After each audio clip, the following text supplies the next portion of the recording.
крымской столице насчитали более 400 укрытий. Большинство из них, по информации властей, уже готовы к использованию. Их обещают привести в порядок и электрифицировать. Список этих укрытий размещен на сайте администрации города. Большинство укрытий в крымской столице – это подвалы и цокольные этажи многоэтажных зданий. На большинстве из них уже есть указатели.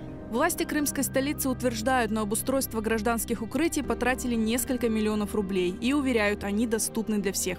Но в реальности укрытия в многоэтажных домах закрыты на замок, а ключи от них находятся у вахтеров или представителей управляющих компаний. В середине сентября во время воздушной тревоги в Акъяре многие горожане не смогли попасть в укрытие, потому что они были закрыты, а в тех, что доступны, совсем нет условий.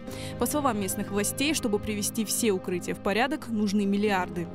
По поводу укрытий хочу донести еще один важный момент. Не ждите, что кто-то придет и сделает там запасы воды, установит кресла, настилы, сделают вентиляцию. Подчеркиваю, укрытия временные, это не бомбоубежище. По данным МЧС, в Крыму насчитывается более 100 тысяч укрытий, но подавляющее большинство из них нельзя называть полноценными убежищами. В крайнем случае, в случае воздушной тревоги, власти предлагают укрываться в любом углубленном под землю помещении, либо расположиться у несущей стены подальше от окон.